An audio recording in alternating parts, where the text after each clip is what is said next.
አልታረቀም ገና መቼም ተስፋ አልቆርጥ ቀን ይመጣልና ምንደላው ለእርሱ ምን ደስ አሰኘው የመስቀል ላይ ጣሩ እንደምን ማድረግ አይ ፍቅር ሆኖ ሞትን የተገፋ የሾካት ችሎ አንገቱ ደፋ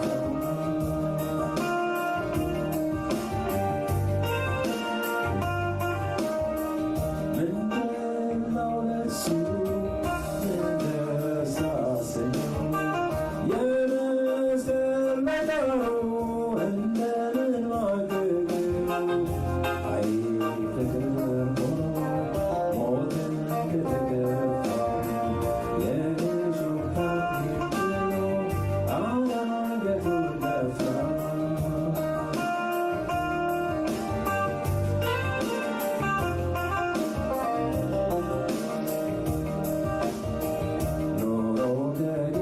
ተጋጥሞኛል ከመለየው ሞት ይሻለኛል ይወደኛል ወደዋለው ሚስጥሬን አካፍለዋለሁ ወዶኝ ገብቷል ወደ ልቤ ነፍሴን አጥቧል ከልቤ ሌላ ጌታ አያሻኝም እንደሱ አይሆንልኝም ስሙ ይክበር ጌታ የኔ የግሌ መከታ ከመከራ ያወጣኛል እጁን ልኮ ያድነኛል ስሙ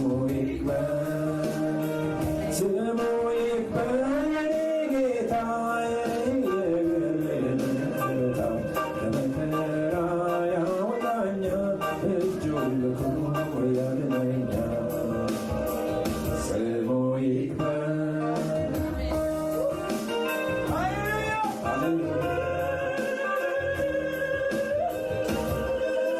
ወንድም ጋሻዬ እሱ ነው ታማኝ ጓዴ ኢየሱስ ነው በመከራ ያጽናናኛል በደስታ ይሞላኛል ልቤን በፍቅሩ ያጠጣል ጠላቴን ይከለክላል እስከ ሞቴ አልተወውም ስሙን ጠርቼ አልጠግብም ስሙ ይክበር የኔ ጌታ የኔ የግሌ መከታ ከመከራ ያወጣኛል እጁን ልኮ ያድነኛል ስሙ ይክበር የኔ ጌታ የኔ የግሌ መከታ ከመከራም ያወጣኛል እጁን ልኮ ያድነኛል ስሙ ይክበር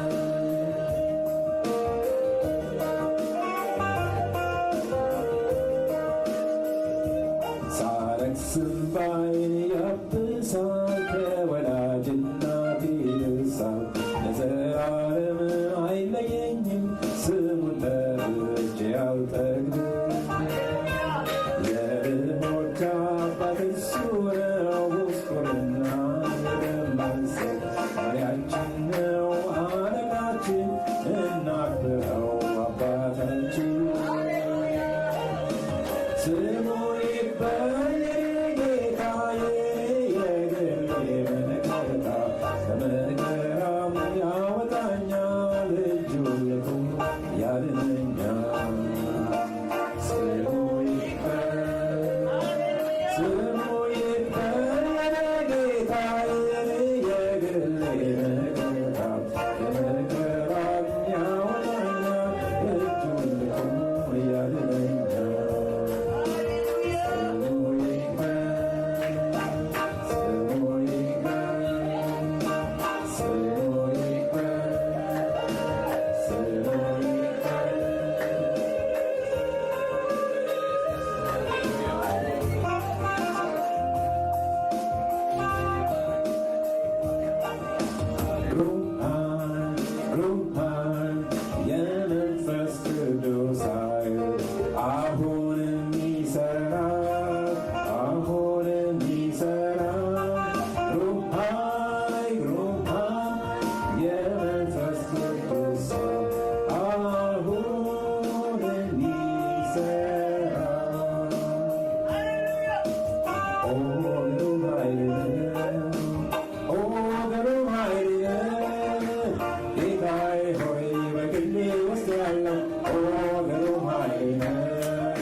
በምድር ላይ እንዲኖር አዘዝሃል። ክበር ጌታዬ ሆይ ክቡር ኃይል ለብሰሃል።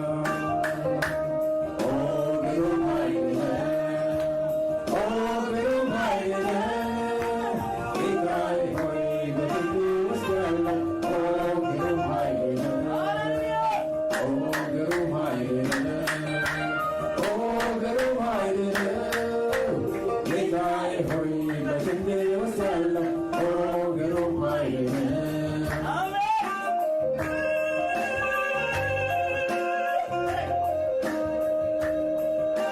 ለአበቦች ማዕዘን ለእንስሳት ማደሪያ ለወፎች ጎጆ ለአራዊት ጫካ ለዓሣ ባሕርን መኖሪያ አድርገሃል። ክበር ጌታዬ ሆይ ክቡር ኃይል ይዘሃል። ግሩም ኃይል ነህ፣ ግሩም ኃይል ነህ ጌታዬ ሆይ በክንድህ ውስጥ ያለ ግሩም ኃይል ነህ፣ ግሩም ኃይል ነህ፣ ግሩም ኃይል ነህ ጌታዬ ሆይ በክንድህ ውስጥ ያለ ግሩም ኃይል ነህ።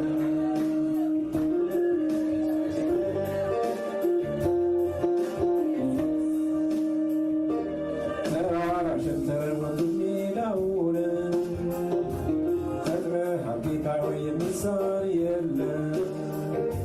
ጥበብን ለሰው ልጅ በምድር ላይ ሰጥተሃል። ክበር ጌታዬ ሆይ ክቡር ኃይል ይዘሃል። ግሩም ኃይል ነህ፣ ግሩም ኃይል ነህ ጌታዬ ሆይ በክንድህ ውስጥ ያለ ግሩም ኃይል ነህ። ስለምንረሁላችን ግሩም ኃይል ነህ፣ ግሩም ኃይል ነህ ጌታዬ ሆይ በክንድህ ውስጥ ያለው ግሩም ኃይል ነህ፣ ግሩም ኃይል ነህ፣ ግሩም ኃይል ነህ ጌታዬ ሆይ በክንድህ ውስጥ ያለው ግሩም ኃይል ነህ፣ ግሩም ኃይል ነህ፣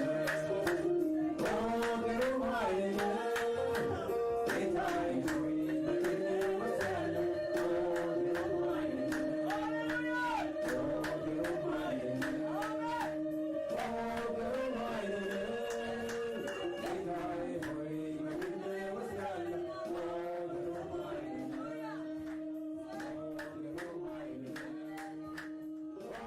ግሩም ኃይል ነህ ጌታዬ ሆይ በክንድህ ውስጥ ያለው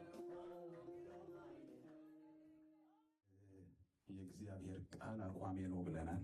ደግሞም የእግዚአብሔር ቃል የቆምኩበት ነው ብለናል እና የቆምንለትን የእግዚአብሔርን ቃል እያጠናን እየተነጋገርን ነው። ስለ እግዚአብሔር ቃል ስንነጋገር ረዘም ያለ ጊዜ ብናሳልፍም ግን የእግዚአብሔር ቃል ሁል ጊዜ አዲስ ነው። አሜን። እና ባነበብነው ቁጥር በቀረብነው ቁጥር መገለጥ ወይም ብርሃን ያለው ሕግህ ለእግሬ ብርሃን ለእግሬ መንገድ ለመንገዴም ብርሃን ነው፣ ለእግሬ መብራት ለመንገዴም ብርሃን ነው እንደሚል ቀረብ ባልን ቁጥር ሁሉ ያላየነውን ነገር ያበራልናል፣ ያላየነውን ያሳየናል። እና ሰው በመንፈሳዊው ዓለም ላይ ያላየውን ነገር ለማየት ምንም አይነት የማያ መሳሪያ አያስፈልገውም። የእግዚአብሔር ቃል ግን ያሳየዋል። እነ ቴሌስኮፕ እነ ማይክሮስኮፕ ምናምን ኮፕ ብዙ አደለ። እነዛ ኮፖች ምንድነው በሰው ውስጥ ያለውን ነገር ያሳያሉ አይደል? ሐኪም ቤት ሄዳችሁ ምርመራ ስታደርጉ ከዚህ ጋር ሰክተው ደማችሁን በተለያየ ዕቃ ይወስዱታል። አንዱን ለአንዱ ምርመራ ይሄኛው ትንሽ ችግር አለው እዚህ ጋር ይቀመጥ ግን አይሉ ችግር አይኑር የሚያውቁት ያንን ደም በሆነ መሳሪያ ውስጥ አሳልፈው ካዩ በኋላ ነው። መንፈሳዊውን ዓለም ልክ እነሱ እንደሚያዩበት መሳሪያ ቁልጭ አድርጎ የሚያሳይ የእግዚአብሔርን የዘላለም ሐሳብ ቁልጭ አድርጎ የሚያሳይ የእግዚአብሔር ቃል ነው። እንዳልኳችሁ እግዚአብሔር ያስባል። እግዚአብሔር ሲያስብ እግዚአብሔር የሚያስበው እንደኛ ባለ አስተሳሰብ ሳይሆን በቃሉ ያስባል። በእውነት ቃል አስቦ ወለደ። እግዚአብሔር የሚያስብበት ቃል ነው ይሄ ቃል። ስለዚህ ቃል ተነጋግረናል። ትንሽ እንደው በእግዚአብሔር ፊት ድፍረታችን እያለ መጽሐፍ ቅዱስ እንደሚናገር አይደል? ይሄ በእግዚአብሔር ፊት ትንሽ ድፍረት አልሆነንም? በሰይጣን ፊት ጉልበት አልሆነንም? ናቹራላይዝድ አለመሆናችን አይደል? ብዙ ሰዎች መጽሐፍ ቅዱሳችን ላይ ባለፈው እንዳልኳችሁ አይተናል። እኔ የሮም ዜጋ ለመሆን በብዙ ብር አገኘው ሲል ጳውሎስ እንደሚበልጠው የነገረው እኔ ደግሞ በእርሷ ተወለድኩ ብሎ በመወለድ ያለ ዜግነት በገንዘብ ወይም ደግሞ በመቆየት ከሚገኝ ወይም ናቹራላይዝድ ከሚባለው ሲቲዝንሺፕ የትንሽ የተሻለ ነው አይደል? እኛ ፓስፖርት አለን፣ ነገር ግን ፕሬዚደንት እንሁን ብንል አንችልም። የሆነች ገደብ አለች። ምክንያቱም እኛ ሁለተኛ ዜጋ ነን። የሆነ ነገር ካረግን የምንሄድበት ሀገር ፓስፖርታችን ላይ ተጽፏል። ዜግነት ዩናይትድ ስቴትስ ኦፍ አሜሪካ ይልና የትውልድ ቦታ። አያችሁ፣ ወሳኙ ምንድን ነው? የትውልድ ቦታ፣ የተወለድንበት። ስለዚህ ነው እግዚአብሔር ናቹራላይዝ ሳይሆን ያደረገን በእውነት ቃል አስቦ ወለደን። የእግዚአብሔርን የመንግስት ስልጣን ያገኘነው በመኖር በእግዚአብሔር ቤት በመኖር በሆነ ነገር ውስጥ በማለፍ ሳይሆን በመወለድ ነው። ለዚህ ነው ይሄ ትልቅ አጀንዳ የኢየሱስ ክርስቶስ ትልቅ አጀንዳ እንደነበረ አይተናል። ዮሐንስ ወንጌል ምዕራፍ 3 ላይ ኒቆዲሞስ ለሚባለው ሰው መጥቶ አንተ መምህር ሆነ ከእግዚአብሔር ዘንድ ተልከህ እንደመጣህ እናውቃለን፣ እግዚአብሔር ከእርሱ ጋር ካልሆነ በስተቀር አንተ የምታደርጋቸውን እነዚህን ምልክቶች ሊያደርግ የሚችል ማንም የለም። እንዴት ደስ የሚል ንግግር ነው! ከአንድ የፈሪሳውያን አለቃ ከሆነ ኒቆዲሞስ ከሚባል ሰው እንዲህ አይነት ሙገሳ መስማት እንደው ሞቅ ያደርጋል አይደለ? ይገርማል። አንተ በጣም የምትገርም ሰው ነህ፣ የተለየ መገለጥ አለ፣ አንተ ይሄ በራል፣ አንተ እንደዚህ ምናምን አላለውም ኢየሱስ ቀጥታ ወደ ፖይንቱ ገባለት። እውነት እልሃለሁ ሰው ዳግመኛ ካልተወለደ ወደ እግዚአብሔር መንግስት ሊገባ አይችልም። ወደ እግዚአብሔር መንግስት የሚያስገባው ማን ነው አለ? መወለድ። ስለዚህ ጌታ ኢየሱስ ክርስቶስ ምን አደረገን? ወለደን። በመስቀል ጣር ወለደን። ወይንም ደግሞ እግዚአብሔር በእውነት ቃል አስቦ ወለደን። ወይንም ደግሞ ጴጥሮስ በአንደኛ ጴጥሮስ ምዕራፍ 1:23 ላይ ዳግመኛ የተወለዳችሁት ከሚጠፋው ዘር አይደለ። ይህንን ሁሉ ሰው የሚያፋጅ የሚጠፋው ዘር ነው። ዛሬ ሰዎች ምንም አንስተው የሚያወሩት ዘር እዚሁ ቀሪ ነው። ግን የማይጠፋ ዘር ግን እዚህ ላይ አለ። እግዚአብሔር ሲወልደን ከሚጠፋው ዘር አልወለደንም። ወይንም ደግሞ ማንንም የሞተን ሰው አጽም፣ ይሄ ስጋው የሌለውን ሰው አይታችሁ ይሄ ሰው አማራ ነው ይሄ ሰው ትግሬ ነው ማለት አይቻልም። ሰውየው ምን ሆኗል? የለም፣ ለቋል፣ ጠፍቷል። ይሄ ዘር ምን የሚል ነው? የሚጠፋ ነው። ነገር ግን ይሄን ቃል የያዝነው ሁላችን፣ በዚህ ቃል የተወለድን ሁላችን የዘላለም ቃል ስለሆነ ለዘላለም ያኖረናል። ቃሉ የሰጠን ዜግነት አለ። ስለዚህ ወደዛ ዜግነት እንግባ። ይሄንን ቃል እንደ አንድ እንደሚታወቅ በእጁ እንደገባ እንደ ቀላል ነገር ሳይሆን ከእግዚአብሔር ዘንድ የማይገባንን ነገር እግዚአብሔር በምሕረትና በቸርነት እንደሰጠን ከወርቅና ከዕንቁ ወይንም ደግሞ ከአላፋት ወርቅና ብር ይልቅ የተሻለ ነው፣ ይበልጣል የተባለን ቃል እጃችን ላይ ማስቀመጡ። ማናችንም ይበልጣል ያለውን ነገር እንደብቃለን። እግዚአብሔር ይበልጣል ያለውን ነገር ግን ሰጠን። ስለዚህ እኛ እድለኞች ነን። በተሰጠን ነገር እግዚአብሔርን ልናመሰግነው ይገባል። ስለዚህ ይሄ ቃል የእግዚአብሔርን ሐሳብ የያዘ ቃል ነው፣ ወይም ደግሞ እግዚአብሔር በምድር ላይ ፈቃዱን የሚፈጽምበት ቃል ነው። እያንዳንዳችን እዚህ ምድር ላይ ተወልደን በየጊዜው ባለፈው እሑድ ስንመጣ ፍላጎት ነበረን። ሰኞ ጠዋት ፍላጎት ነበረን። ሰኞ ማታ ፍላጎት ነበረን። ማክሰኞ ፍላጎት፣ ብዙ ጊዜ ፍላጎት አለን አይደለ? እኛ ፍላጎት እንዳለን ሁሉ እግዚአብሔር ፍላጎት ወይንም ደግሞ መጽሐፍ ቅዱስ እንደሚናገር መሻት፣ መጽሐፍ ቅዱስ ሲነግረን በእግዚአብሔር ደስ ይበልህ የልብህን መሻት ይሰጣል። ሰው ምን አለው? የልብ መሻት አለው። እግዚአብሔርም የልብ መሻት አለው። ግን የእግዚአብሔር የልብ መሻት መሳሪያ ይሄ ቃል ነው። መጽሐፍ ቅዱሳችን በኢሳይያስ 55:11 ላይ ከአፌ የሚወጣ ቃሌ እንዲሁ ይሆናል፣ የምሻውን ያደርጋል፣ የላኩትንም ይፈጽማል እንጂ ወደ እኔ በከንቱ አይመለስም። ዝናብና በረዶ ከሰማይ ወርዶ ምድርን በማራስ እንድታበቅልና እንድታፈራ ለዘሪው ዘር ለበላተኛም እንጀራ እንድትሰጥ ሳያደርግ ወደ ላይ እንደማይመለስ ሁሉ ከአፌ የሚወጣውም ቃሌ በከንቱ ወደ እኔ አይመለስም፣ ነገር ግን የምሻውን ያከናውናል፣ የተላከበትንም ዓላማ ይፈጽማል ይላል መደበኛው ትርጉም። ስለዚህ ኢሳይያስ 55:10-11 ይህንን ይናገራል።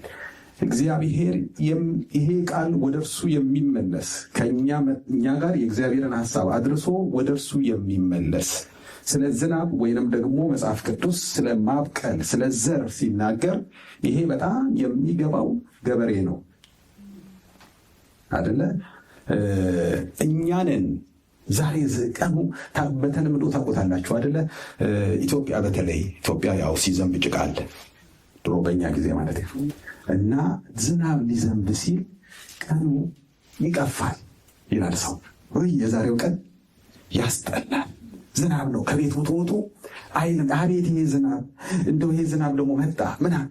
ይሄንን ግን ዝናብ ገበሬ ሰፈር ሄዳችሁ ብትሰሙ እንደኛ አይቀፈውም። ገበሬው ይህንን ዝናብ በናፍቆት ነው የሚጠብቀው። ለምን? ዘሪ ነው። ስለዚህ የዛሬው ቀን ይቀፋል ሳይሆን እዛ ቦታ ላይ ፍሬ የሚፈልገውን ነገር ያገኛል። ነገ ምርታማ ሆናለሁ ብሎ ለገበሬው ሌላ ድል ነው ዝናቡ። ስለዚህ ምድርን በማራስ እንድታበቅልና እንድታፈራ ለዘሪው ዘር ለበላተኛም እንጀራ እንድትሰጥ ሳያደርግ ወደ ላይ እንደማይመለስ ሁሉ ይሄ ቃል ወገኖች፣ ይሄ ቃል ብቻ ወደ ላይ ይመለሳል። ስለዚህ ከአፌ የሚወጣውም ቃል እንደዚህ ነው ብሏል እግዚአብሔር። ስለዚህ ለዚህ ቃል ያለን አመለካከት፣ ለዚህ ቃል ያለን ግምት በሰማን ቁጥር እንዲለወጥ ያስፈልጋል ብለን አንስተናል። ጌታችን ኢየሱስ ክርስቶስ በምድር ላይ ትኩረት ሰጥቶ የኖረው ይሄንን ቃል ነው ብለናል። ለዚህ ቃል ነው ጌታ ኢየሱስ ክርስቶስ ራሱን ያስገዛው አይደለ? ይሄንን ቃል ነው ፈተና በገጠመው ቁጥር ሁሉ ተብሎ ተጽፏል ብሎ ነው ያሸነፈው። ጌታ ኢየሱስ ክርስቶስ በመጣበት ጥያቄ ሁሉ የመለሰው መልስ ተጽፏል። ለምን? የተጻፈው ታሪክ አይደለም፣ ሕይወት ነው። የተጻፈው እውነት ነው። ስለዚህ በተጻፈው እውነት የምንኖር ከሆነ ወደ ተጻፈልን እንደርሳለን ብለን አንስተናል። እንዲሁ ነው ጠቆም ማድረጋችሁ። የእግዚአብሔር ቃል ታላቅ ነው። የእግዚአብሔር ቃል የሚሰራ ነው ብለናል። ብዙ የማይሰሩ ነገሮች አሉ በጊዜ ብዛት። ቤተ መንግስቶች ብትሄዱ የድሮ መንግስታት ይነዷቸው የነበሩ መኪናዎች አሁን ሙዚየም ናቸው። አይሰሩም። ተቀምጠው ይጎበኛሉ አይደለ? የቅርብ ጊዜ ትዝታ መኪና ከቅርብ ጊዜ ወዲህ ነው የመጣው መቼም አይደለ? አሁን ግን ይህንን ቃል ስናይ ግን 2000 ዓመት በፊት ከብዙ ዘመን በፊት ሙሴ ከጻፈው ጀምሮ እስከ ዛሬ ድረስ ይሰራል። እስከ ዛሬ ድረስ መስራቱ አይደለም የሚገርመው፣ ገና ወደፊት ይሰራል። ገና ወደፊት መስራቱ አይደለም የሚገርመው፣ ሰማይና ምድር ሲያልፉ አያልፍም። ስለዚህ ይሄ ቃል ምን አይነት ቃል ነው? ዘላለማዊ ቃል ነው። ከዚህ ቃል የሚወለድ ለዘላለም ይኖራል። ይሄን ቃል የሚያደርግ ለዘላለም ይኖራል። ዓለሙ ምኞቱም ያልፋሉ። የእግዚአብሔርን ፈቃድ የሚያደርግ እርሱ ለዘላለም ይኖራል። የእግዚአብሔር ፈቃድ ያለው እዚህ ላይ ነው። የእግዚአብሔርን ፈቃድ ገምተን እንድናደርግ እግዚአብሔር አይፈልግም። እግዚአብሔር ይሄንን ነው የሚወደው። እግዚአብሔር እንዲህ አይነት ነገር ነው ደስ የሚለው ብለን በራሳችን የእግዚአብሔርን ደስታ ለክተን ለእግዚአብሔር እንዲያደርግለታለሁ ማለት አይቻልም። እግዚአብሔር ደስ የሚለው እኛ መልካም ያለውን ስናደርግ ሳይሆን እሱ መልካም ያለውን ስናደርግ ነው። እግዚአብሔር ነገሮቹ ትልቅ ማድረጋችን ትንሽ ማድረጋችንን ሳይሆን መታዘዛችንን ያያል። ይህንን አንስተናል። የምንታዘዘው ለቃሉ ነው። የሚወደኝ ቢኖር ትእዛዜን ይጠብቅ። የታን ትእዛዙ? ይሄ ነው። እግዚአብሔር ይመስገን። ስለዚህ ስለ እግዚአብሔር ቃል ስናጠና ሞር የእግዚአብሔርን ቃል እየተጠጋን ስንመጣ እየተለወጥን እንመጣለን። አይገርማችሁም? ትንሽ እኔ የተለወጥኩ ነገር እየተሰማኝ እንደመለወጥ በቃ ለካ ጠጋ ስትሉ የሆነ ነገራችሁን ይነካዋል፣ ያውቀዋል አይደለ? አሁን እኮ እንዲህ አይነት ድምፅ የምትሰሙት የሆነ በተን ጠፍቶብን ነው። አሁን ጆሲ ቢመጣ አዎ ነው የምትሉት። ማለት የሚያውቃትን ሲነካት፣ እኛ አሁን ከዚህ በኋላ ሄደን ብንነካ ሌላ ታሪክ ውስጥ እንዳንገባ እችሉ ቆንጆ ብለን ይዘናል። ምንነካ ነገር አለ። እኛን ለእግዚአብሔር ጥሩ አድርጎ የሚነካ እዚህ ውስጥ አለ። ለእግዚአብሔር የሆነች የሚነካን በዚህ ቃል ተነክተን ነው ለእግዚአብሔር ጥሩ የምንሆነው። የድምፃችን ማማር የድምፃችን መዋብ ምናምን አይደለም። እግዚአብሔር የዚህ ቃል ውበት ነው እግዚአብሔር በእኛ ህይወት ላይ የሚፈልገው አይደለ? አቤት የሚስረቀረቅ ድምፅ የሚል አይመስለኝም። እግዚአብሔር ለእኛ ደስ ይላል። አሁን በዚህ ሰዓት የምዘምር ጥሩ አይደለም፣ ግን የሆነ ማይኩ ተስተካክሎ ሙዚቃው ተስተካክሎ የሆነ ነገር ምናምን ሃሌሉያ ምናምን ብንል እንደው ባደርን።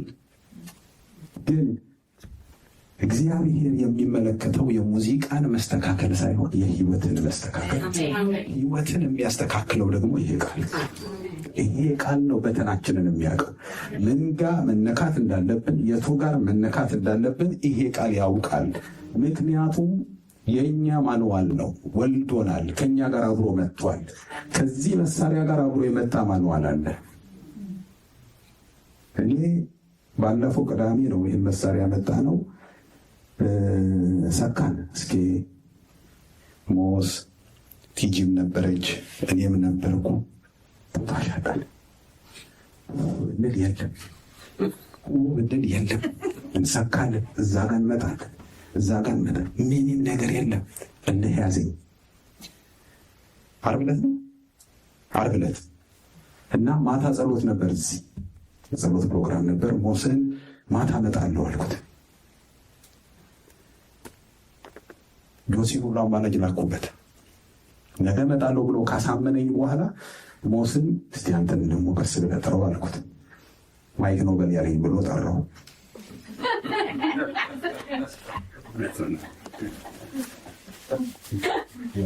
ዮስ ደግሞ ቅዳሜ እመጣለሁ አለ። ከዛ ወደ ቤት ሄድኩት። ምንም ድምፅ ሳንሰማ አይደል? እስኪ ድምፅ ሳንሰማ ምንም ነገር ታግለን ወደ ቤት ሄደን ማታ እነ መቅዲ ጋር ሄድኩት እና ለአድሜ ነገርኩት። እንደዚህ ነው። እሱ ደግሞ ያው ኢንጂነሮች፣ ኤሌክትሪካል ኢንጂነሮች የሆነ እንትን ያውቃሉ። እኔ እስቲ ነገ ከእናንተ ጋር እሄዳለሁ አለኝ። ከሄድንማ አሁን እንሄዳለን። ከምሽቱ 10 o'clock መቅዲን ጠብቄን ብለን መኪና ነድተን 10 o'clock መጣ።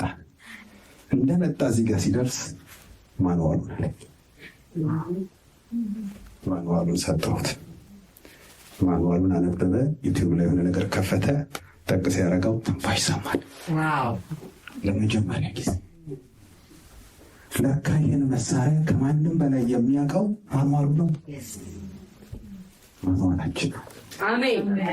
ከማንም በላይ ያውቀናል። በዚህ የተፈጠር ነው።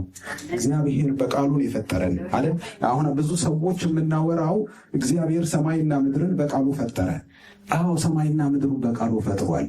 እኛንም ቢሆን በቃሉን የፈጠረን መጀመሪያ ሰማይና ምድርን በቃሉ ከፈጠረ በኋላ ይሁን ካለ በኋላ ደግሞ ፈጠረንና እኛን ግዙ አይደለም እኮ ያለን። እኛንም ሲፈጥር ተናግሯል። ሰውን እንደ መልካችን እንደ ምሳሌያችን ምን እንበል እንፍጠር። እዛ ውስጥ ቃሉ አለ።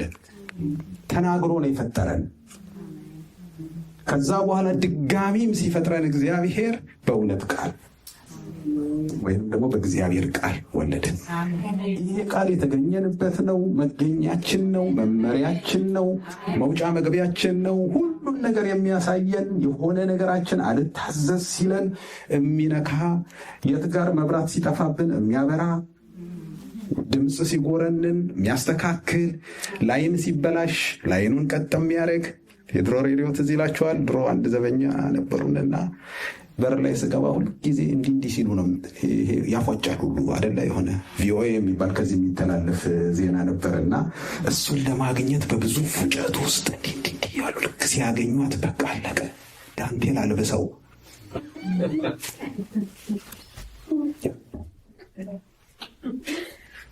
ያየኛ ዘመን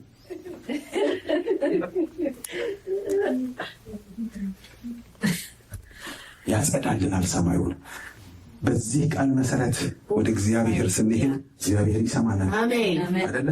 እንደ ቃል ስንለው እግዚአብሔር እንደ ቃሉ ነው፣ ይሰማናል። በቃሉ የተናገረውን ስንጸልይ እግዚአብሔር ይሰማል። ቃሉ ነው። አንዳንድ ጊዜ ብዙ ነገር ብለን አልሆን ሲለን የእግዚአብሔር ቃል ግን ያልሆነበትን ምክንያት ይነግረናል፣ ያስተካክለናል። ለካ እንዲህ ነበር፣ ለካ እግዚአብሔር የሚፈልገው ይህን ነበር አይደል? እግዚአብሔር የሚፈልገው እውነት፣ የታጨቀ እውነት እዚህ ውስጥ ነው ያለው። ስለዚህ ይሄንን ቃል ምን እናድርግ ብለናል? ባለፈው ሳምንት እንጠንቀቅ ብለናል። ያው ጠዋት ትራፊክ እንዳይሆን አልጽፍም። ሞስ ይጽፋል። ከዛ ከስር ብጽፍ ምናምን አይሆንም። ስለዚህ በከለስ ችግር የለውም ማለት ነው። ዚህ ችግር ከለስ እያደረግኩኝ እመጣለሁኝ እሄዳለሁኝ። እና ይሄ ቃል ጥንቃቄ ይፈልጋል። መጽሐፍ ቅዱስ እንደሚያስተምረን የመጀመሪያው ነገር ሉቃስ እንደተናገረው በጥንቃቄ ልጽፍልህ መልካም ሆኖ ታየኝ ብሎ ሉቃስ ወንጌል ምዕራፍ 1 ላይ እንደተናገረው መልካም ሆኖ ታየኝ። ምን ብዬ ልጽፍልህ? በጥንቃቄ። ስለዚህ በጥንቃቄ ከተጻፈ የሚኖረው በጥንቃቄ ነው። ጴጥሮስ በሁለተኛ ጴጥሮስ ምዕራፍ 1 ላይ በጨለማ ሰው መብራትን እንደሚጠነቀቅ ለዚህ ቃል እየተጠነቀቃችሁ መልካም ታደርጋላችሁ ይላል። ስለዚህ ይህንን ቃል ምን አድርጉለት ይለናል? ተጠንቀቁለት። ሕይወት የያዘ ቃል ነው አይደል? አንዲት ሴት እንዳረገዘች ከተነገራት እንደ በፊቱ አትሆንም። ስትዘል እንደነበረው፣ ስትሮጥ እንደነበረው፣ ስትበላ እንደነበረው አትሆንም።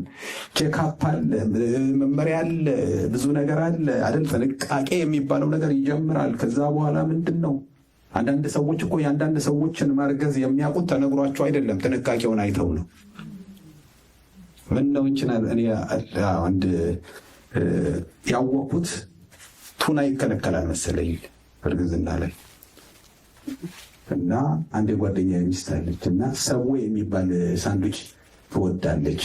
ድሮ ነው እና ወደ እነሱ ቤት ሲሄድ ሰብዌ ነው ይዤላት የሚሄደው፣ ቱና ሳንዱች ነው እና ሰብዌ ይዤ የመጣው ቱና አታርገው ካለች እርጉዝ ነች ማለት ነው። 2 ጊዜ ይዣታለሁ። የመጀመሪያው ቀን ነገረችኝ፣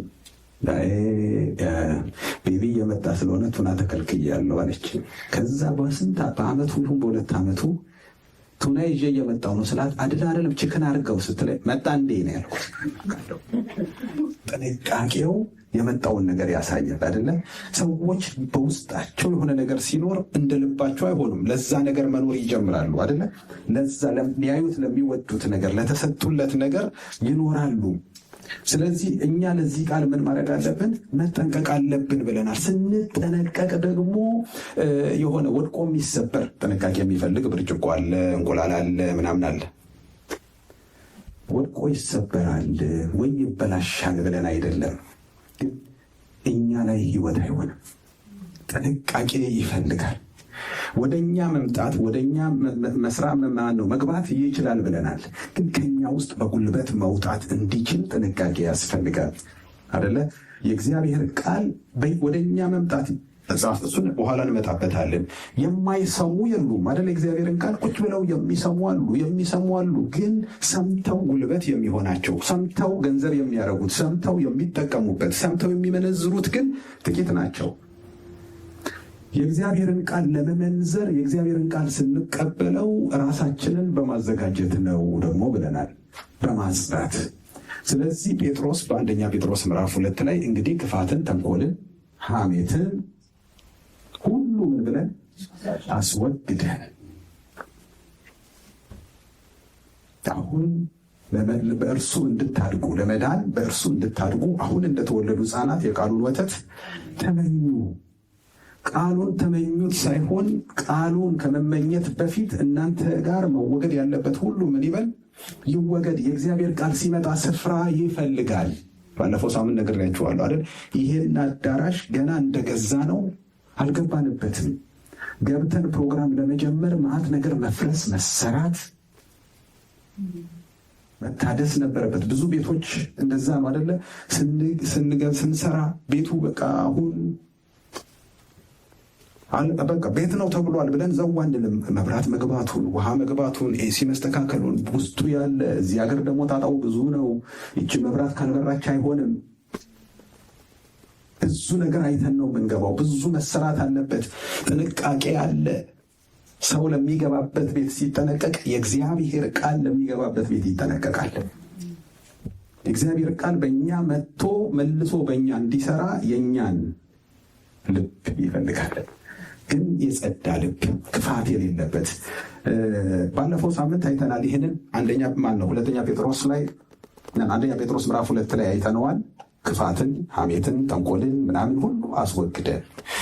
እንደዚሁ ያዕቆብ ይደግመዋል። በውስጣችሁ የተተከለውን ቃል ይህንን ክፋት ምናምን አስወግዳችሁ በየዋህነት ተቀበሉት ይላል። ስለዚህ ይሄ ቃል የሚሰራው ከማን ጋር ነው? ከየዋሆች ጋር ነው። ከየዋሆች ጋር ነው የሚታዘዙት። የማይመስል ቢሆን እንኳን የሚታዘዙት። ትዝ ይላችኋል፣ አንስተናል ማርያምን። አመጣጡ ራሱ የመልአኩ አመጣጥ መጽሐፍ ቅዱስ የሚነግረን አመጣጥ ራሱ የሆነ ነገር የያዘ ነው። ልንናደድ ሁሉ ብንፈልግ ልንናደድ የምንችልበት ነው። ዮሴፍ ለሚባል አንድ ሰው ወደ ታጨች እንዴ? ወደ አልታጨች አይሄድም እንዴ? ፕሮግራም ወደ ሌላት አይሄድም እንዴ? እሷ ፕሮግራም አላት። እሷ የሚቀጥለው ዓመት የሚጠብቃት ሰው አለ። አሁን ደግሞ ከዚህ በኋላ የሚመጣባት ነገር አደጋ ነው። ለሷ ብዙ ኃላፊነት አለ፣ ብዙ ነገር አለ። ግን ወደዛች ሴት መልአኩ ገብርኤል መጣ ይላል እና ሊወለድ ነው ልጅ አላት። አንቺ አሁን ከዮሴፍ የምትወልጂው ልጅ ምናምን ቢሆን ኦኬ፣ ስታገባ ነው። ግን አይደለም።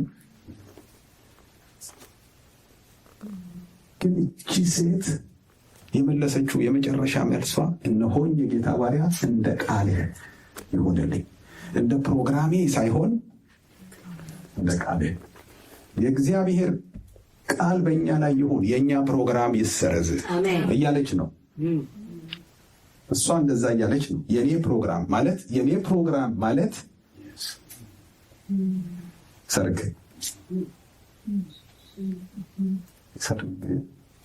ዮሴፍ ቢሆን ኖሮ ያለው እኔም ቢሰረዝ ብዙም ችግር የለብኝም።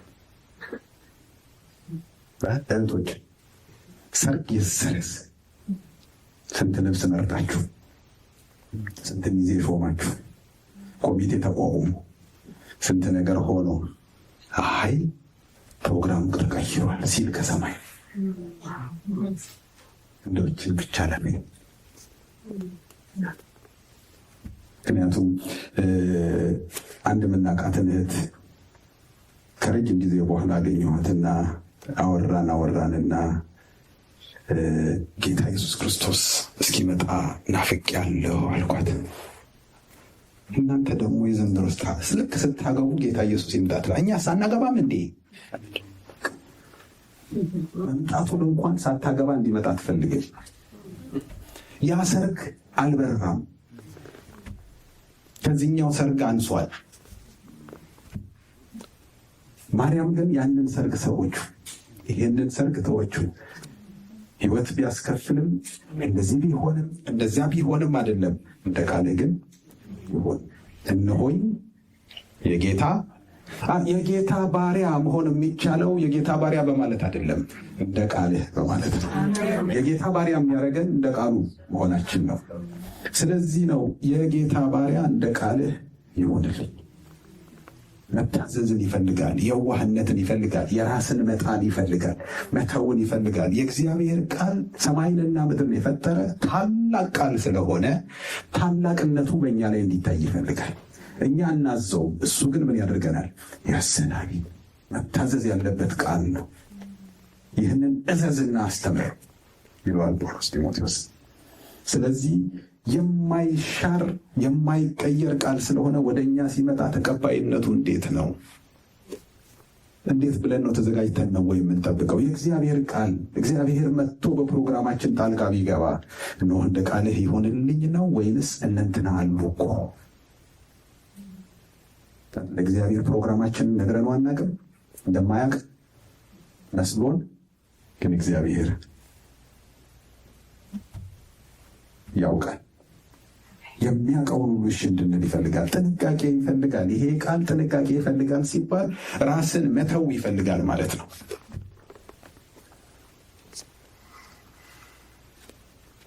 መጽሐፍ ቅዱሳችን በጣም የሚገርመኝን ቃል ይናገራል።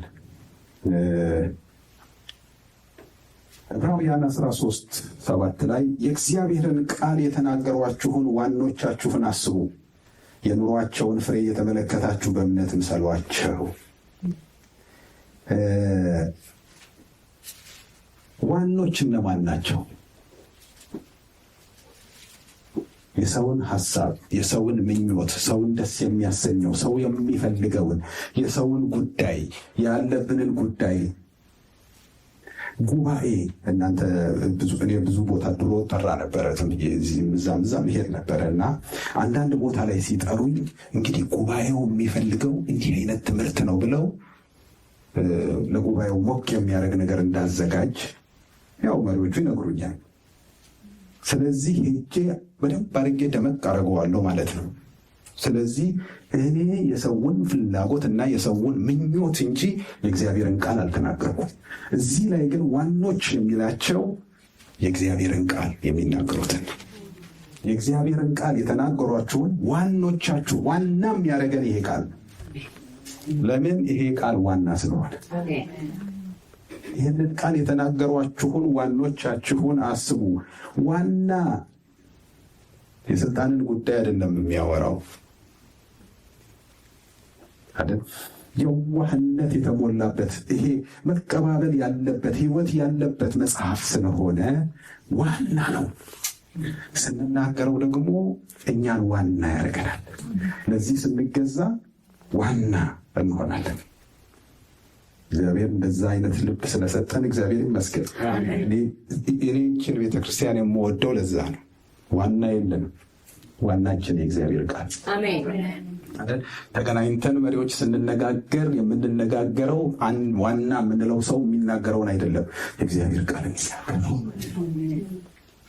ስለዚህ ይመስለኛል እግዚአብሔር እየረዳን ያለው።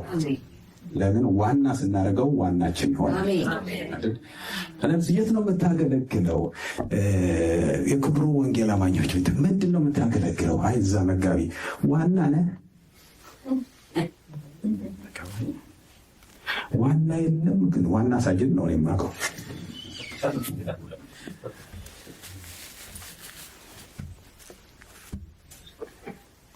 እኔ ማንንም እንደ ዋና ይቻላል።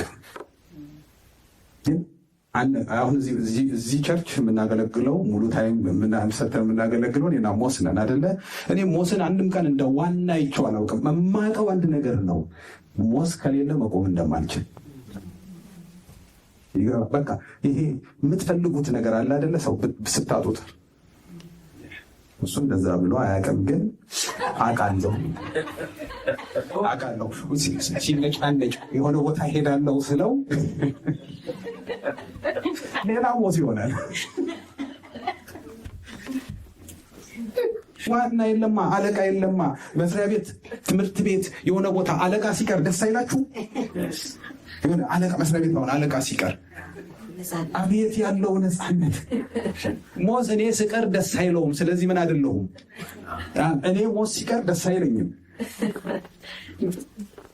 ለምን? አለቃ አይደለም። እዚህ ቦታ ላይ እኔ እና እሱ ተያይዘን ነው የምናገለግለው።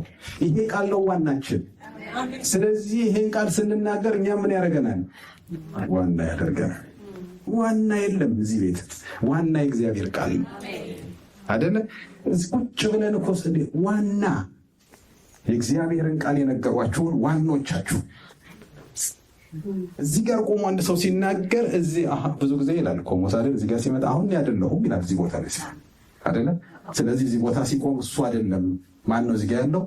ዋና ተሰሚ፣ ልብ የሚሰጠው፣ ጆሮ የሚሰጠው፣ የሚናገር የሚለውጥ ዋና እዚህ ቦታ ላይ ይቆማል እንጂ ሰው በሰው ላይ ዋና አይሆንም። ባልንጀራህ ከአንተ እንደሚሻል በትህትና ቁጥር ካለ መጽሐፍ ቅዱስ እምሻል ሲመስለኝ ትዕቢት ነው። ትዕቢት ደግሞ ይጥለናል። የእግዚአብሔር ቃል የሚቃወመው የእግዚአብሔር ቃል የማይደግፈው ነገር ለዚህ ነው አስወግዱ። አሁን የምናገረው ሁሉ መናገር የቻልኩት እግዚአብሔር የሆነ በቃ ከሌላው የተሻለ ሰው ስላደረገኝ አይደለም፣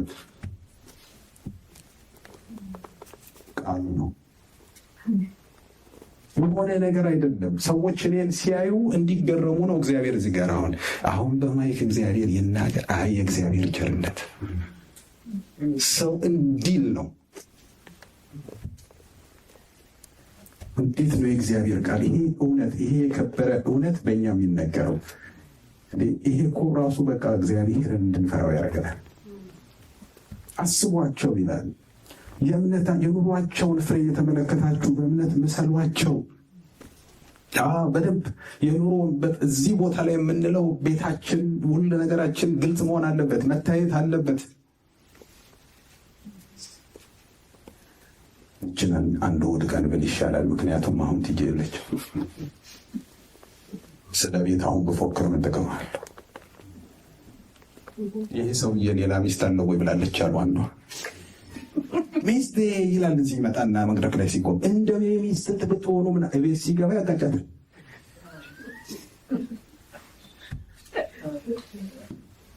አሁን መመታት አይደለም ማለች። አሁን ቤት ውስጥ መጎሳቆል አይደለም። አሁን ሌላ ነገር ገብቶብኛል። ምን ሲል ሌላ ሚስት አለው።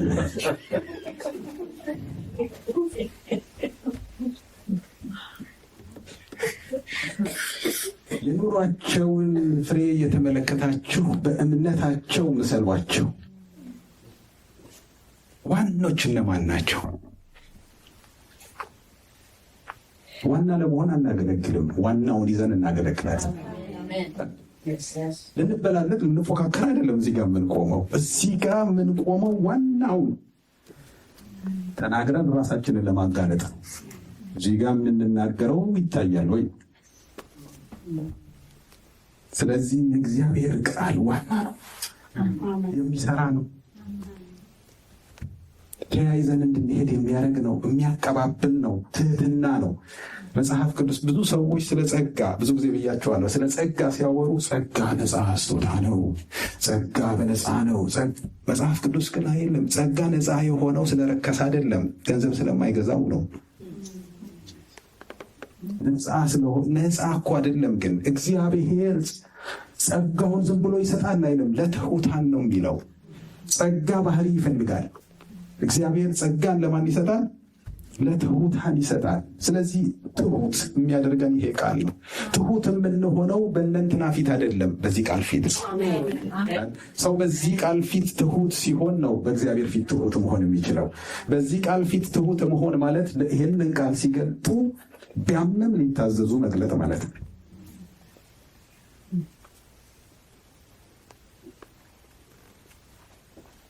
ይሄ ቃል ስለሚሰማ ብቻ አይደለም። ከዛ በኋላ ከተሰማ በኋላ ያለውንም ነገር ጌታ ኢየሱስ ክርስቶስ ደጋግሞ ተናግሯል። ይህንን ቃሌን ሰምቶ የሚያደርገው። ስለዚህ ይሄ ቃል ምን አለበት? ከጀርባው ኃላፊነት አለበት። ስንሰማው ምን እንድንለው ነው? እንድናደርገው ነው። በቃ ይሄን ቃል ስንሰማ ማድረግ ነው። በቃ አሁን እንግዲህ ዛሬ ይቅርታ አድርጉልኝ። በቃ እዚህ ሚክሰር ላይ ልወርድበት ነው። አለመቻላችን አናዶኛል። አሁን ይሄንን ድምፅ እኔ አልወደድኩትም። ትንሽ የሆነ ግቡ ይላል አይደለ? አሁን ይሄንን ሚክሰር የሚያውቁ ሰዎች ደውለው እንትኑ ንካው ቢሉኝ እንዴት ሮጬ እንደምነካው እኔ ነኝ የማውቀው። ምክንያቱም ይሰራል፣ ያውቁታል አይደለ? ይሄ ቃል ይሄንን አድርገው ካለ ይሄ ያለሁበትን ነገር ወድጄው መቅረት የለብኝም። እኔ ልሰራ ነው የተቀመጥኩት በምድር። ሁላችን እኮ እዚህ ያለ ነው ልንሰራ ነው። ተሰርተን ስናልቅ ለአንድ ዓላማ ነው አይደል የምንሰራው። መጽሐፍ ቅዱስ ሲናገር ያንን መልክ እስክንመስል ድረስ አይደለ? ለሆነ መልክ ነው እግዚአብሔር እየሰራን ያለው አይደለ? ያን መልክ ከመሰልን እዚህ ምን እንሰራለን? ምንም አንሰራም። መሄድ ነው ያለን። ስለዚህ ይሄ ቃል ምን እያደረገን ነው? እየሰራን ነው። ስለዚህ የምንኖረው ከዚህ ቃል ጋር ለመሰራት እንጂ የዚህ ቃል ዋና ለመሆን አይደለም። ይሄ ቃል ነው ዋናችን። ቃል አወጣብሃለሁ፣ ማንም አያወጣብንም። እኛ እግዚአብሔር የወጣ ቃል ሰጥቷል። ከአፉ የወጣ ቃል እኔ እንዳወጣው አይደለም፣ እኔ እንድኖረው፣ እኔ እንዳወጣው አይደለም፣ እኔ እንድታዘዘው ነው እግዚአብሔር የሚፈልገው። ታዘዙት እንድል ወደ እሱ እንዳመለክት ነው እንጂ እኔ እግዚአብሔር ሰው ቃል አውጣብኝ ምን አይነት ቋንቋ እንደመጣብንም አላውቅም። ቃል አናወጣም፣ ግን ለወጣው ቃል እንታዘዛለን። ለመጣው ቃል ራሳችንን እንሰጣለን። የሰው ፍላጎት አንሰብክም፣ የሰው ምኞት አንሰብክም። የቃሉን እውነት ነው የምንናገረው። ይሄ ነው አገልግሎት የሚባለው። አገለገለ የሚለው እግዚአብሔር የሰጠንን ቃል ስናገለግል ነው። ስለዚህ በማገልገል መንፈስ ነው ይህንን ቃል በቃ በመታዘዝ መንፈስ ምንታዘዝ አይደል? አንድ ሰው እዚህ ሀገርም አለ አይደለ? ሬስቶራንት ስትገቡ እዚህ ሀገር እንኳን በረራ ላይ ያላችሁ ነው የሚመስለው እኮ ከነስሙ ከነምኑ ዛሬ ቴኬርማ ይዟችሁ መሄድ ነው የሚመስለው። ሰውየው የሚያስተናግደው ሰው እንደዚህ ይባላለው፣ ስሜ እንደዚህ ይባላል፣ ዛሬ እንደዚህ ማድረጋችሁ እኔ ነኝ እንደዚህ ምናምን ሲል በቃ ይዟችሁ የሚከምት ነው። ግን ምን እያለን ነው? ሳሱ የምትፈልጉትን ነገር እዘዙ እና ያየናል። አይኑ ከኛ አይነቀልም። የሆነ ነገር ስንል ይመጣል። ምን ላምጣላችሁ? ምን ጎደለ አይደል? ጠዋት ተነስቶ ወደዚህ ቃል እንዴት ልታዘዝ? እንዴት ነው?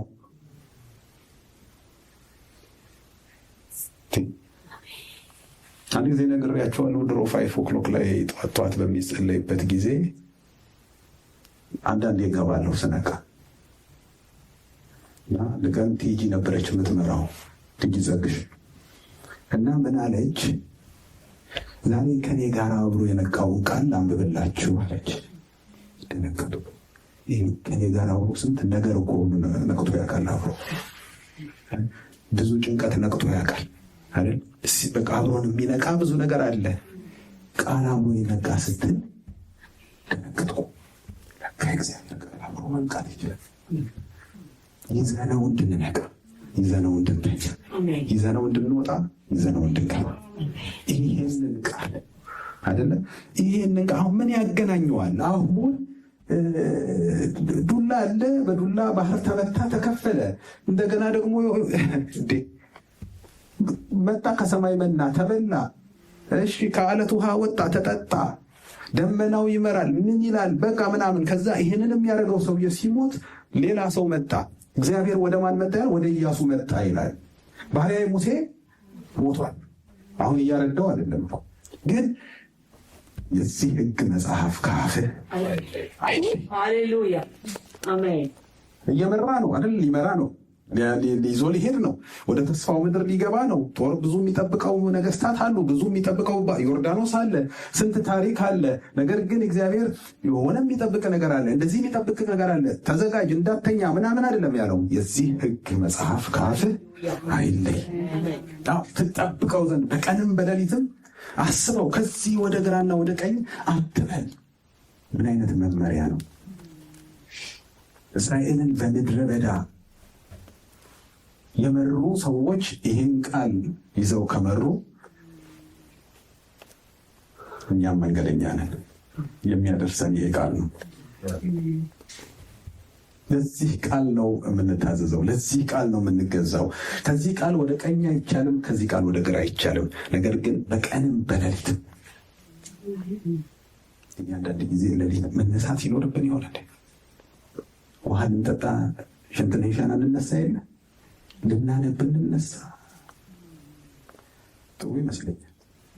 እስቲ አንድ ክፍል አንብቤ ልተኛ። ምናልባት የተዘባረቀ ቅዠት ምናልባት ወደ ህልም ይለወጥ ይሆናል እኮ። ሲያቃዠኝ አደረ አይደል? አንዳንድ ጊዜ ሰዎች የሚሉት ሳልም አደርኩ አለ ዮሴፍ። ደግሞ እግዚአብሔር አብሮን እንዳለ ከኛ ጋር እንዳለ በማይመስል ሰዓት እንዲመስል የሚያደርግ ይሄ እውነት ነው። ይህ ቃል እኔ በኋላ ይገባኝ። እንደዚህ ነው። አሁን እስቲ አንድ ዮሴፍ የሚባል ልጅ ነበረ። ህልም አለመ። ወንድሞቹ ነገራቸው።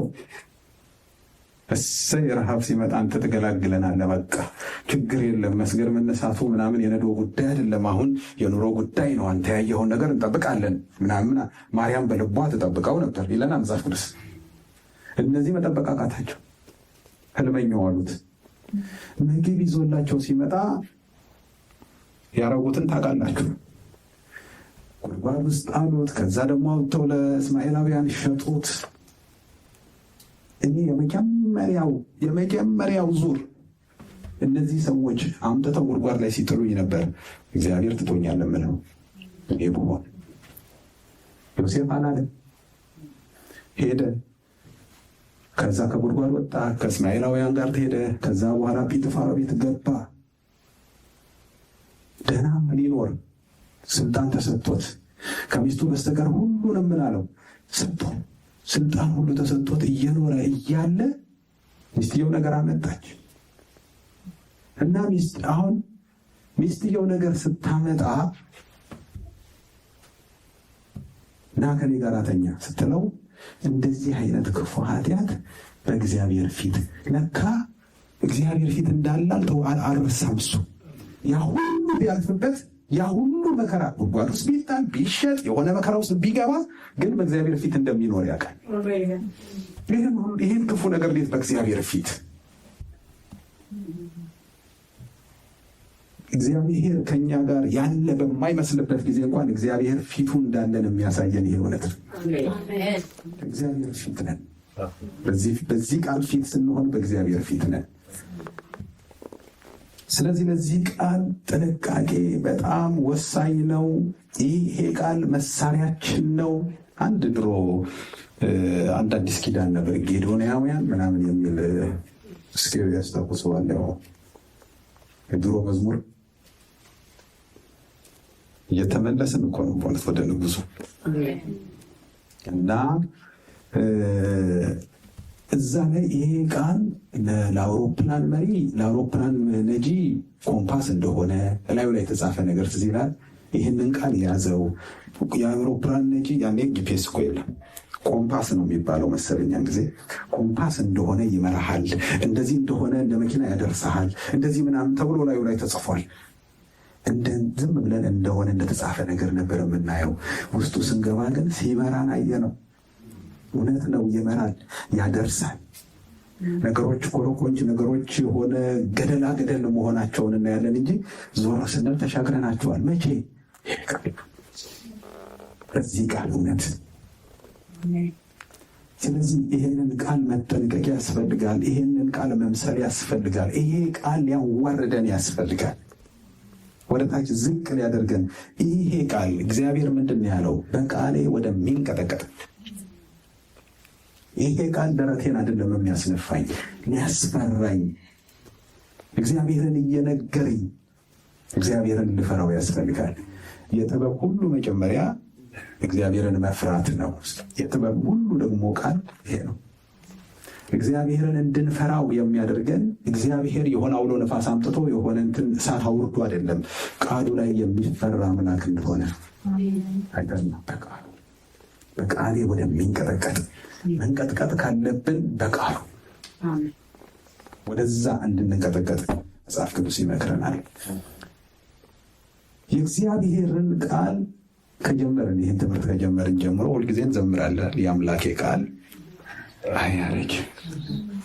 ስለ አብርሃም ነገረን፣ አብርሃም አረጀ ይለናል። ይሄ ቃል ግን አያረጅም። ይኸው ነው። ዳዊትም አረጀ፣ ሸመገለ፣ ልብስም ደረቡለት፣ አይሞቀውም ነበር ይላል። ያ ጀግና ጎልያድን የጣለ እኔ ጥለዋለሁ ብሎ ሮጦ የመጣ ትንሽዬ ልጅ፣ አባቱ የረሳው ትንሽ ልጅ፣ አንበሳና ድብ ይገነጣጥል የነበረ ቢለብስም አልሞቃለም፣ አረጀ። የእግዚአብሔር ቃል ግን አያረጅም።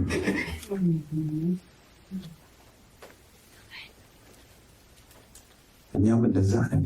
ሳሩ ይጠወልጋል፣ አበባው ይረግፋል፣ የአምላካችን የእግዚአብሔር ቃል ግን ለዘላለም ይኖራል ይላል ኢሳይያስ ላይ።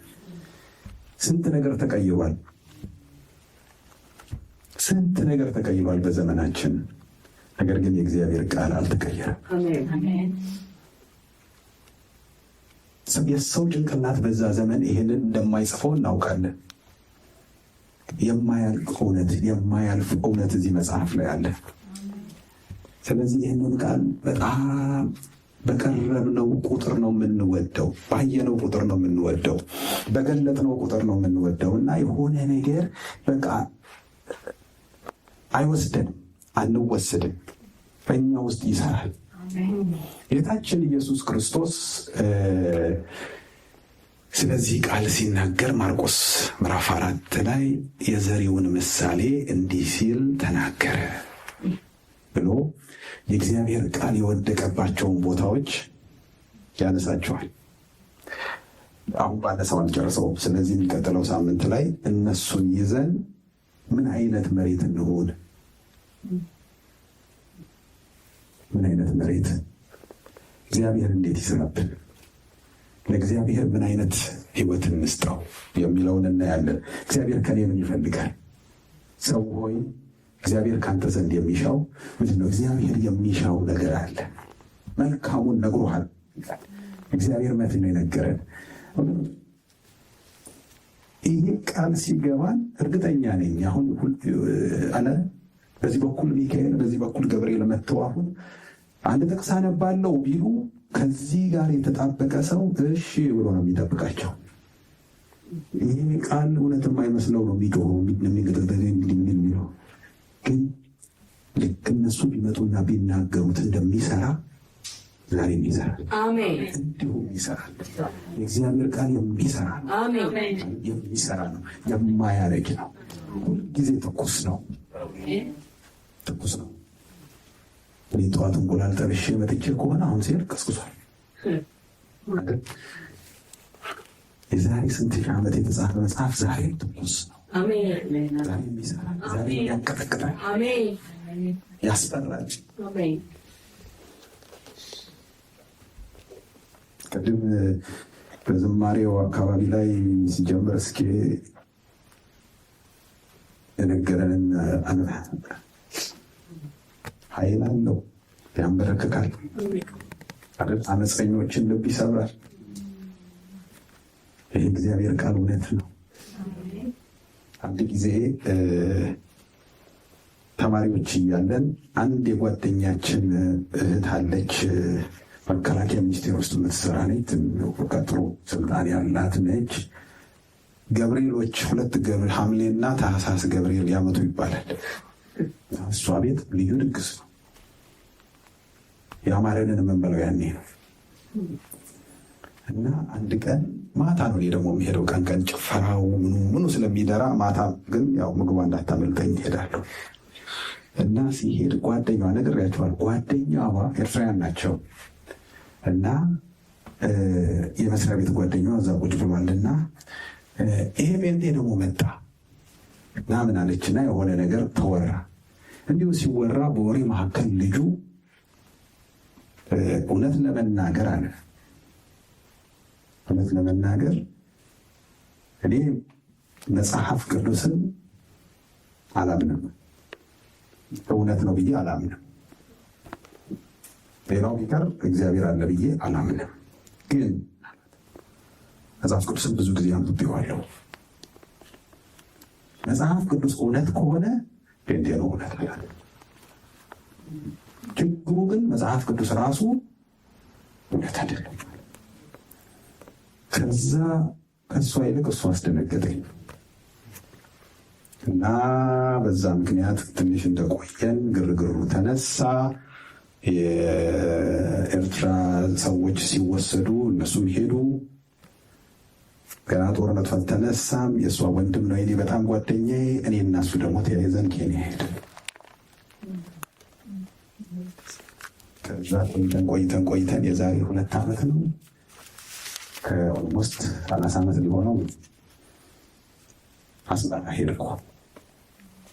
እዚህ ናቸው አስመራ ሄድኩ ጊዜ ቤታቸው ሄድኩ። አይሮፖርት የተቀበሉኝ ቤታቸው ሄድኩ። ከዛ እዛ ቤት ይሄንን ልጅ አገኘሁት። እነሱ ቤት እሱን ተወስዶ እዛው ነው ያለው ይሰራል። እዛ ቤት አገኘሁት። ግን ሳገኘው ፍጹም ክርስቲያን ሆኖ አገኘሁት። እንዴት ነው? አንድ ጊዜ አላስታወሰኝም። ይህን የነበረውን ግን አስታውሷል። አቋሜ ነበር እኔን ግን አላስታወሰኝም። አንድ ጊዜ የገብርኤል ጊዜ አስቴር ጋር መተን እንደዚህ ያልከኝ ትዝ ይልሃል? በእውነት አላስታውስም፣ ግን አቋሚ ነበር። እና እንዴት ወደ ጌታ መጣ?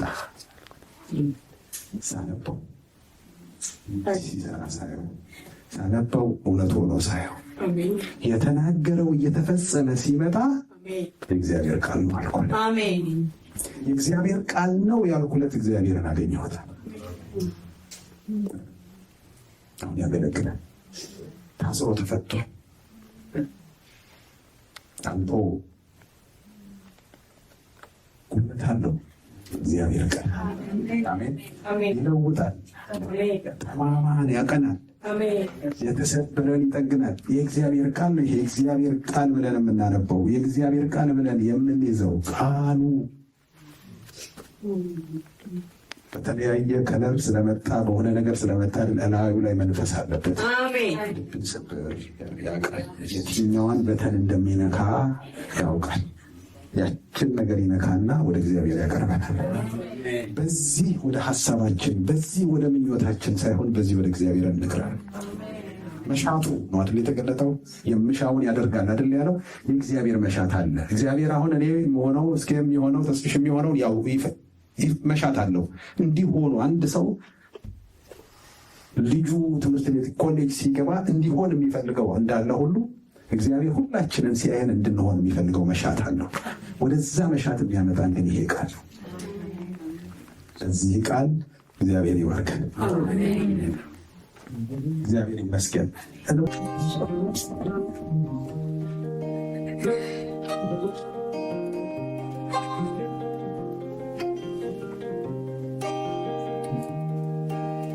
ተስፋ ስቆ ያጽናናኛል፣ አቅፎ ደግፎ አቆመኛል። ቆም ብዬ እንዳልሄድ ይጠብቀኛል። በደሙ አጥቦ አንጽቶኛል።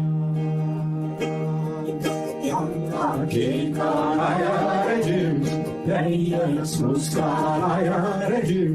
ዘላለም ይኖራል እያበራ ለሚያምኑት ጋራ። የአምላኬ ቃል አያረጅም፣ የኢየሱስ ቃል አያረጅም። ዘላለም ይኖራል እያበራ ለሚያምኑት ጋራ። ሃሌሉያ። የአምላኬ ቃል አያረጅም፣ የኢየሱስ ቃል አያረጅም። ዘላለም ይኖራል እያበራ ለሚያምኑት ጋራ። ሃሌሉያ። ተስፋ ስቆም ያጽናናኛል፣ አቅፎ ደግፎ ያቆመኛል። ቆም ብዬ እንዳልሄድ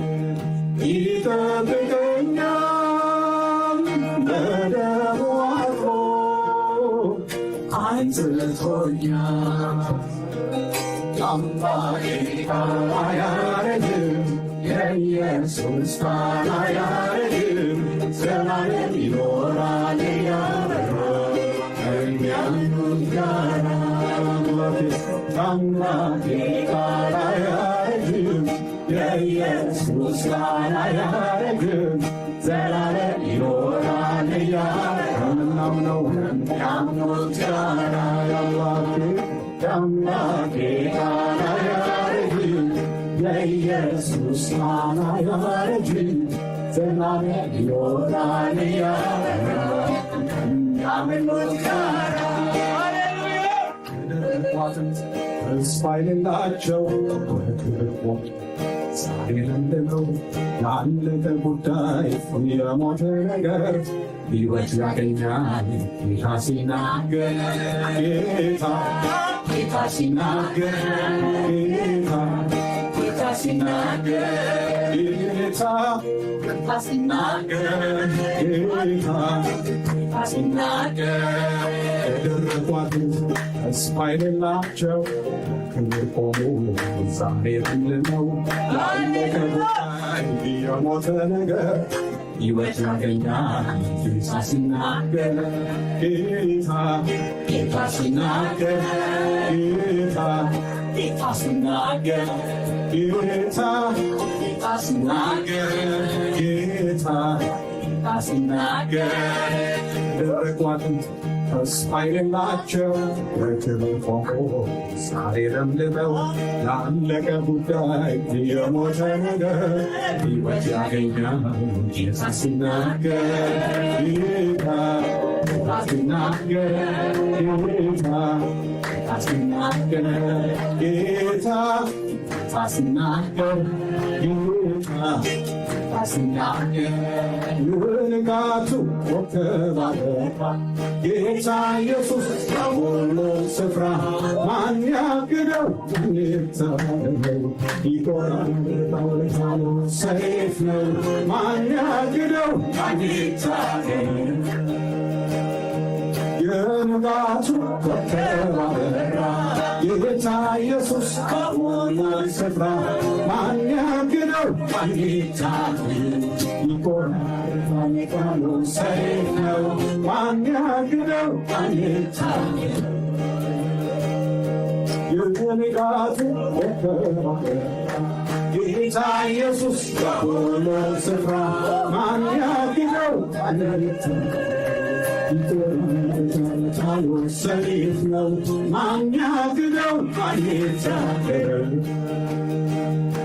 ነገሥታቶች ሰይፍ መዘዙ ተራራ ላይ ሆነው ምድርን ገዙ ብዙ ለፍተው አልሆነላቸው ጌታ ኢየሱስ አሸነፋቸው ብዙ ለፍተው አልሆነላቸው ጌታ ኢየሱስ አሸነፋቸው የንጋቱ ኮከብ አበራ ጌታ ኢየሱስ በሁሉም ስፍራ ማን ያግደው ይታረው ይቆራረጣል ሰይፍ ነው ማን ያግደው ይታረው የንጋቱ ኮከብ አበራ ጌታ ኢየሱስ በሁሉም ስፍራ ማን ያግደው ይታረው ይቆራረጣል ሰይፍ ነው ማን ያግደው ይታረው ነገሥታቶች ሰይፍ መዘዙ ተራራ ላይ ሆነው ገዙ ብዙ ለፍተው አልሆነላቸው ጌታ ኢየሱስ አሸነፋቸው ብዙ ለፍተው አልሆነላቸው ጌታ ኢየሱስ አሸነፋቸው የንጋቱ ሁሉም ስፍራ ማን ያግደው ይታረው ይቆራረጣል ሰይፍ ነው ማን ያግደው ይታረው ንጋቱ ኮከብ አበራ ጌታ ኢየሱስ በሁሉም ስፍራ ማን ያግደው